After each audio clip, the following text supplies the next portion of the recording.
নমস্কার বন্ধুরা, বড়দিন উপলক্ষে আমি এই কেকের রেসিপিটা আপনাদের সাথে শেয়ার করতে চাই। আর এই কেক তৈরি করার হাতেখড়ি আমার বড়দির কাছে, মানে আমার বড় ননদ। উনি যে কোনো কাজকে ভীষণ ভালোবেসে করেন এবং ভালোবেসে শেখান। আচ্ছা, এই কেকের রেসিপিটা খুবই সহজ।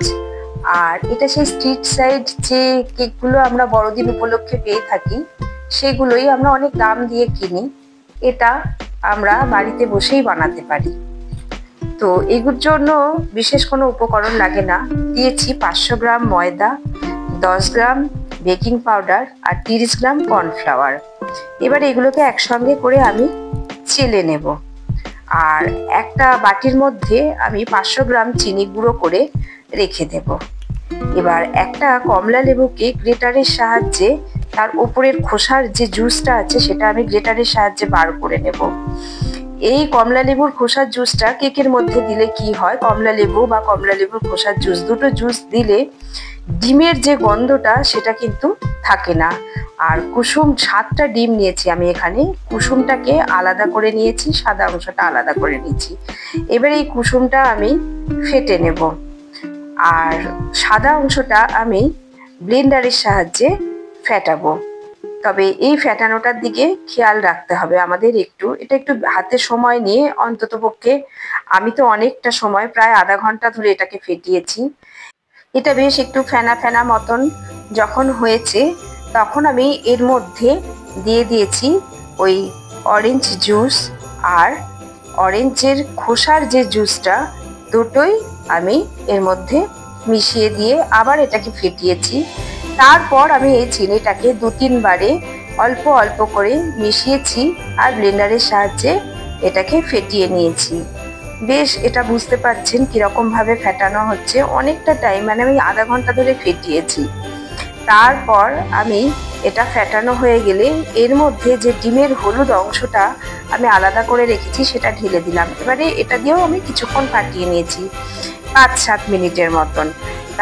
এবার আমি একটা কাচের বাটিতে 50 গ্রাম সানড্রপ অয়েল আর 20 ml ভ্যানিলা আর 30 ml দুধ। এবার আমি ময়দা, কর্নফ্লাওয়ার আর বেকিং পাউডার, এই যে শুকনো মিশ্রণটা আমি করে রেখেছি, এটা আমি এই ফেটানো অংশটার সাথে একটু একটু করে 2-3 বারে মেশাবো আর স্প্যাচুলার সাহায্যে এটাকে মেশাবো। এটা ঢালবো আর স্প্যাচুলার সাহায্যে মেশাবো।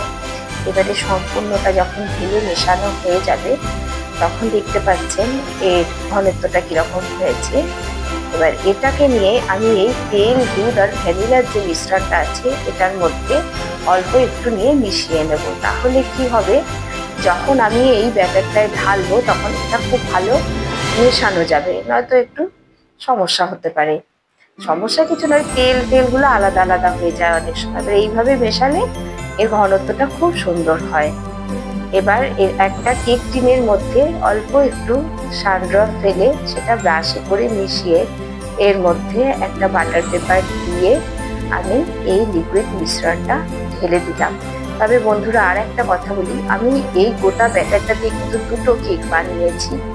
তার কারণ আমার এই 2টো কেক টিনের মধ্যে এতটা সম্ভব হবে না, আমাকে একটা বড় কেক বানাতে হবে। তাই আমি আলাদা করে এটা বানিয়েছি। কড়াইটা প্রিহিটে গরম হয়ে গেছে।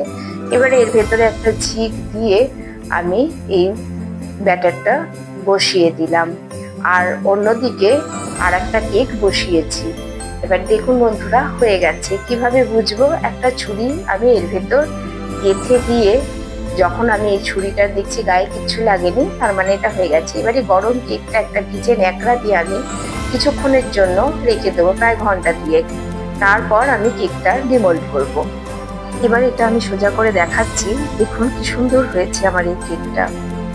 এবার আমি কিন্তু আর একটা কেক যেটা বানিয়েছি সেটা এটা আমি অনেক বড় করে বানিয়েছি, কারণ আমি আমার পরিজন আর প্রিয়জনদের সাথে আমি যে কোনো আনন্দই ভাগ করে নিই, তাই বড়দিনের এই আনন্দটাও বাদ যাবে না।